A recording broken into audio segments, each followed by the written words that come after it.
Good day, everyone.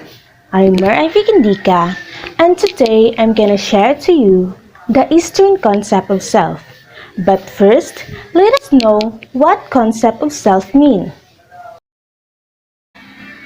Concept of self is how you perceive your behavior, abilities, and unique characteristics. For example, beliefs such as I am a good friend or I am a kind person are part of an overall self-concept. At its most basic, self-concept is a collection of beliefs one holds about oneself and the responses of others.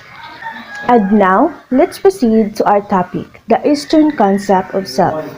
In Eastern philosophy, the self is often treated as an illusion. People are separate entities from each other, and the world is not considered a reality. The most well-known conceptions of the self are represented by the views of Confucianism, Taoism, Buddhism, and Hinduism. First, let us know the concept of self according to Confucianism. Confucianism is related to the social aspect of human existence. The self is conceived as a relational self, one which is intensely aware of the social presence of other human beings. In this way, the individual self is dependent on all other selves. The self is thus an obedient self which follows the appeals of social requirements rather than its own needs and desire.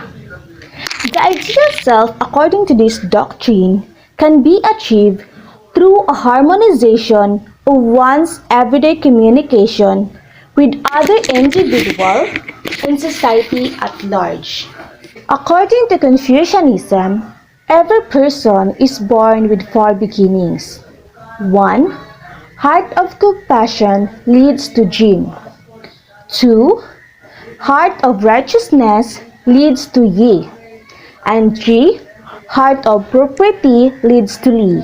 And last, heart of wisdom leads to Qi. In this, Jin, Yi, Li, and Qi are perfections of the virtues that exist in the human heart from the beginning as potentials.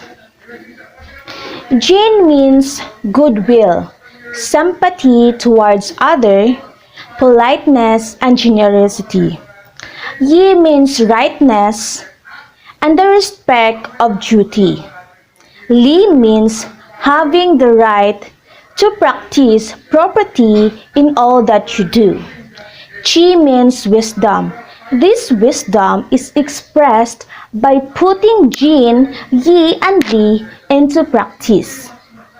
Now, let's proceed to the concept of self according to Taoism. The Arabic word of self is nafs, written to the Holy Quran. It pertains to the psyche, the totality of conscious and unconscious human mind or soul. The nafs is something which has to be nurtured. The self is regulated so that it can progress into becoming good through its thoughts and actions. Taoism accentuates the falsehood of language way before the philosophy of linguistic analysis and the deconstruction of Jacques Derrida. The so-called Tao, the essence of life and the universe, or the way cannot be described by human language. That is why paradox, contradictions, anecdotes, metaphors, and aphorism are used. Tao is infallible. According to the doctrine of Taoism, the self is but one of the countless manifestations of the Tao. It is an extension of the cosmos. Taoism, in its adiocratic style of exposition, describes the self in the following way.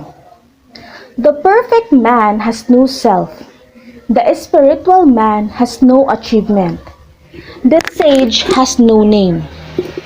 The ideal of Taoism, therefore, is the achievement of a lack of self or selflessness. The third view is Buddhism. Buddha advised that one should abstain from dealing with metaphysics because this activity is futile. Buddhism argues that the self as such does not exist. That is an illusion. The self does not exist apart from the state of consciousness. Represent existent series of transcendent psychological state. This is everything which we subsume under the term self. There is no God nor matter, neither it is a phenomenal world. Thus the doctrine of no self or no soul emerge. No self is achieved through a self-negation in the state of nirvana, which is a state of absolute eternal quiescence, a transcendent state of supreme equanimity beyond the comprehension of ordinary people, and awakened from the illusion of selfhood. The school of Mahayana defined this state not as nirvana, but rather as emptiness. Nirvana, in turn, is a very close state to what is called mystical experience. Now let's proceed to the last views, which is called Hinduism.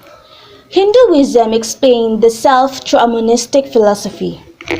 Like Buddhism, Hinduism views the essence of human life as consisting in suffering and asserts that this is caused by having a fallacious conceptions of the self. The true self is permanent and unchanging.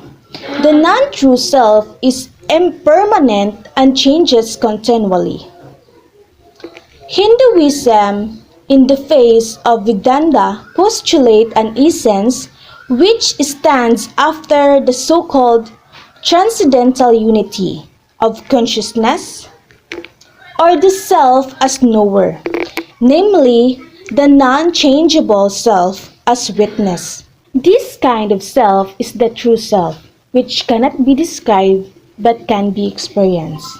The Upanishads discuss a zone of non-truths in which the self as knower and the self as witness unite and enter into transcognitive state in which there is no place for any cognition. This state is described also by other authors as substantial matrix of consciousness, a mold of a man, a transsubjective self, and a field of consciousness. That would be all, and thank you for listening.